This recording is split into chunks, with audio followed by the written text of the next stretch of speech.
Welcome 10th class students to the video lesson on the second part of water resources. In the last video, we were discussing about the importance of irrigation for the success of agriculture in India, and today we will be studying about the different methods of irrigation. The different methods of irrigation can be classified into two headings. One is a primitive method, the other one is a modern method. Under primitive method, we will be studying about well irrigation, tank irrigation and inundation canal irrigation. And under modern methods, we will be studying about tube well irrigation. We'll study about the perennial canals, and we'll study about sprinkler irrigation and drip irrigation. So let us first start with the well irrigation, and the first question to this paragraph would be what are wells? What are wells? Wells are an age-old method of providing water for agriculture, drinking and other household purposes. A hole is dug in the ground to obtain subsoil water. Up to that much would be the answer. So that is what's a well, and there are two types of wells basically which are found in India. One is a perennial well, the other one is a seasonal well. The perennial wells are wells which have a high water table and they have water throughout the year, particularly during the rainy season. There is a chance of these wells overflooding, and these wells are sunk up to the limit of the permanent saturation zone, where water is found deep inside the aquifers. And the seasonal wells or unlined wells are less deep, and they are sunk up to the zone of temporary saturation. They provide much water during the rainy season, but during the summer season the water level goes down. So this is the advantage and disadvantage of well irrigation. And lined wells are wells which have an embankment or a wall which is built all around the well. Now there are various methods which are used to lift the water from the well. These are widely prevalent in all over India, like for example the Persian wheel, the rehat, the charas, the mode, the picota and the dhenkali. These are the various devices which are used to draw water from the well.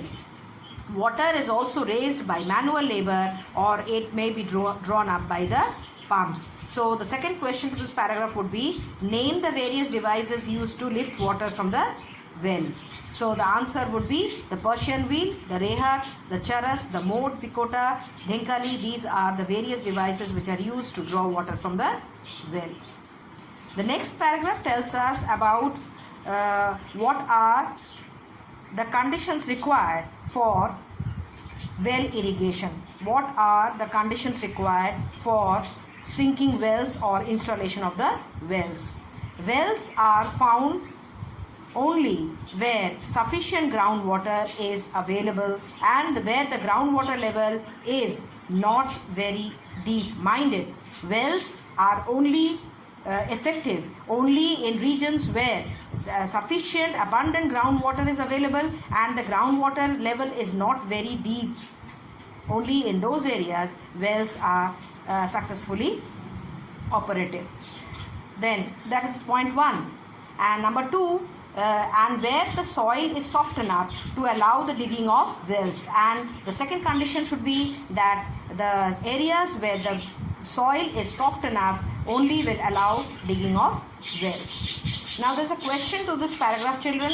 Why is well irrigation concentrated mainly in Uttar Pradesh, Rajasthan, Punjab, Bihar and Haryana? And the answer to this would be this paragraph. It is because these particular regions have sufficient groundwater, the groundwater level is not very deep, and the soil is soft enough to allow digging of wells. And you can add to this particular paragraph another point, children, that the entire, when we talk about these particular states, they are all located in the Gangetic Plain, and this entire Gangetic Plain is forms a network of distributaries of the river Indus, Ganga and Brahmaputra, and therefore the soil is highly saturated with water.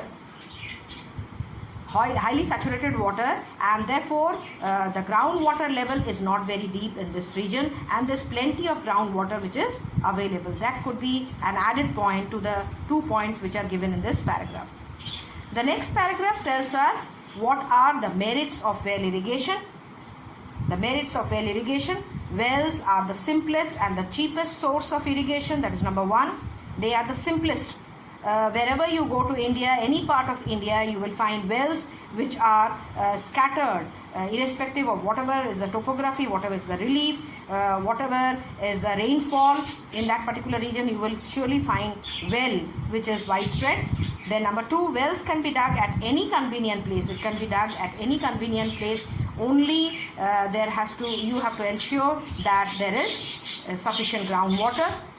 It is an independent source of irrigation is number three, and it may be used as and when the necessity arises. It's an independent source of irrigation. What does this particular point mean? That well water is not dependent on any source like a river or a stream or rainwater. It only has to meet the condition that there is sufficient groundwater which is present. Only then wells will be effective throughout the year. Now, the fourth paragraph tells us about the drawbacks of well irrigation. We begin with the first point. But wells dry up during the dry summer and fail to provide water when it is needed the most. So, this is the first demerit of well, that wells, particularly which are sunk to the level of only temporary saturation zone, fail to provide water during the summer season, the peak summer season. The wells become almost dry. The water level goes very, very much below the expected level and becomes very difficult to draw water from the well. So this will be the first demerit of well irrigation. Wells dry up during the dry summers and fail to provide water when it's needed the most. The second point, a well can water only a limited amount of land, that is only 1 to 2 hectares. So well irrigation is not sufficient for those lands which are very, very large. So it can only operate for a small piece of land which is measuring about 1 to 2 hectares. Number 3, it is time consuming. It is very much time consuming because well water has to be either manually operated or it could be drawn by the devices which we studied in the first paragraph, or sometimes a motor is used to pump up water, but there's limited water which is present in the well. So looking into this particular factor, use of the water has to be limited. Another drawback of well water is that it is in many parts of India it is brackish. The meaning of brackish is it contains a high percentage of salt, and you know salt water is something which is just a big demerit for carrying out irrigation.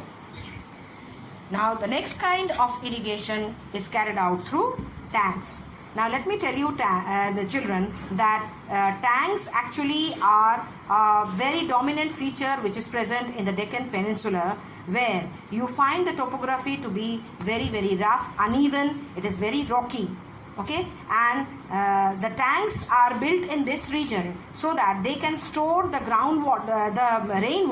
rainwater in natural hollows and depressions. And you know children that in the Deccan Peninsula particularly, rainfall is seasonal. It is low in the central part of the Deccan Plateau, and therefore most of the seasonal streams dry up during the summer season. Now only during the rainy season these particular streams and rivers have water in them. Now if there is no dam built across these rivers and streams, these water would run out and they would unnecessarily get wasted. So tanks are formed by building either an earthen or a masonry wall across such streams or rivers to store the water for the dry season. So tanks can be built in two ways. One is they are built by storing water in the naturally formed hollows and depressions in the rocky surfaces which are present in the Deccan Peninsula, or it could be by damming the water of the streams and the rivers which form during the rainy season and storing the water for the dry season. So we will start with the tank irrigation. This type of irrigation is done by constructing earthen or masonry walls across a stream or depression. That is one. The question here is, what are the conditions required for building tanks? What are the conditions required for building tanks? And the first point is the first line of this paragraph. This type of irrigation is done by constructing earthen or masonry walls across a stream or depression. Rainwater during the rainy season collects here, and it can be used whenever needed, especially during the dry season. Then number two will be another point here. The hard rocks.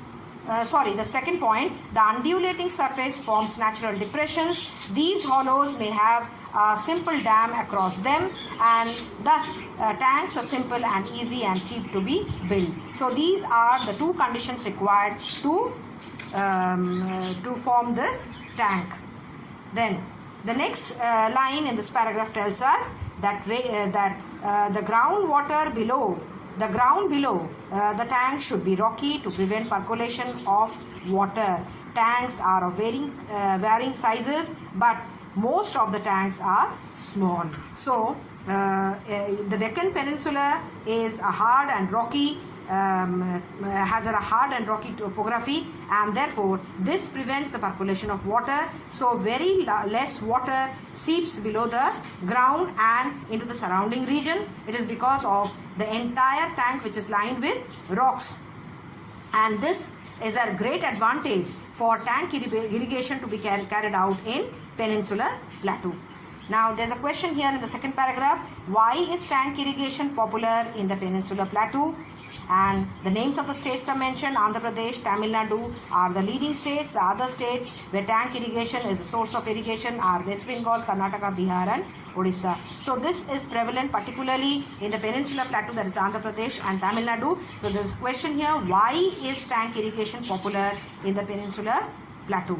And the reasons are given below here. Tank irrigation is important in Deccan Peninsula. This includes all the states of Deccan Peninsula, Andhra Pradesh and Tamil Nadu particularly, because of the following reasons. Point 1, the hard rocks underlying large areas in the Deccan do not allow percolation of water easily. This I have already discussed with you this particular point. The hard rocks which are underlying the large areas actually do not allow the percolation of water underground. The second point, the undulating surface forms natural depressions. These hollows may have a simple dam across them. Thus tanks are simple and easy and cheap to be built. There is another question here. Besides the question why tank irrigation is popular in Deccan Peninsula, there is one more question to the second point here. Why are tanks simple and easy and cheap to be built? So it is because tanks are natural hollows which are formed in the rocky surfaces. These hollows, which have a simple dam, can store water for the future use, particularly during the summer season when all the streams and rivers of the Deccan Peninsula dry up. Now the third point, many streams have abundant water only during the rainy season but dry up when the rains cease. Tanks enable people to store this water which would otherwise have flowed out uselessly. Again, the streams in the Deccan Peninsula, as I told you, they are all seasonals. They have water only during the rainy season. During the peak summer season, they all dry up, and these tanks which are built by damming these rivers and streams, either by forming a masonry wall or an earthen wall, enable people to store water which can be effectively used during the summer season. The fourth point, tanks also help in raising the underground water level of wells found in the surrounding areas. So tank is also helpful in raising the underground water table and recharging the wells which are found in the surrounding area. Remember, when we began with this particular chapter on water resources, we were studying about groundwater and surface water. We know that groundwater, which is either stored in the soil or it is stored in the aquifers, do not remain in one particular place. They keep flowing through the cracks and crevices in the rock or joint points in the rock from one particular region to another particular region. This is under the force of gravity, and so tanks storing water helps in recharging all those wells which are found in the vicinity of the tanks, and thus it helps in raising the underground water level. The fifth point, apart from irrigation in many villages, tanks form the only source of water for domestic purpose. So tanks are also useful source of water for domestic purposes in particularly the Deccan Peninsula. These are all the advantages also of tank irrigation. Besides this question, that tank irrigation is popular in Deccan Peninsula, this is also answer to the question of advantages of tank irrigation. 5 points are given. Now, what are the disadvantages of tank irrigation? However, tanks have some disadvantages as well when compared to ordinary wells and tube wells. Now, how? Ordinary wells and tube wells are more advantageous than the tank irrigation is given here. Tanks occupy large surface area which could otherwise have been used for cultivation. So, in the Deccan Peninsula, which is completely rocky, which is filled with rocks, this particular area has got many natural hollows and depressions formed. Now, there are too many such natural hollows and depressions. They occupy large areas. These areas could have otherwise been converted for areas under cultivation. But because these are undulating surfaces, they cannot be used for cultivation. The second point, many tanks dry up during the dry season and fail to provide water for irrigation when it is required the most. This is a very simple point. Tanks dry up during the peak summer season and they fail to provide water for irrigation when it is required the most. Then, silting of the tanks is a problem, and desilting of these tanks is often required. Silting of the tank. Now, what is meaning of silting? When rainfall occurs, all the mud and the sand and the soil gets washed into natural hollows and depressions which are in form of tanks through surface runoff, and this leads to silting of the tanks. And as the silting of the tanks takes place, the depth of the tank also gets reduced and the water holding capacity of the tank also decreases, and therefore desilting becomes necessary, which has to be very often carried out. Inundation canals are also called floodwater canals. The reason why they are called the floodwater canals is because it is during the rainy season that these canals are fed with water by the excess water that flows through the river during the rainy season when the river is in spate. Generally, a canal obtains its share of water from the pool behind a barrage through a structure called the canal head regulator. Now, this device actually controls the amount of water passing into the canal, and if there are no regulating systems which are present in a canal, then the water would flow out through the canal unnecessarily when it is not required also. So these are the two big drawbacks of inundation canal irrigation. Remember children, these canals were built during the times of the British, during the medieval time when the kings and the rulers ruled our country, and these canals were made without giving a second thought to it that they would be useless during the dry summer season. Keeping this in view, many inundation canals in India now have been converted into perennial canals, particularly the canals which have been diverted from river Satluj, which have high flood during the rainy season. All these inundation canals have been converted into perennial canals. We conclude today, and I will continue with this lesson in my next video. Till then, goodbye and take care.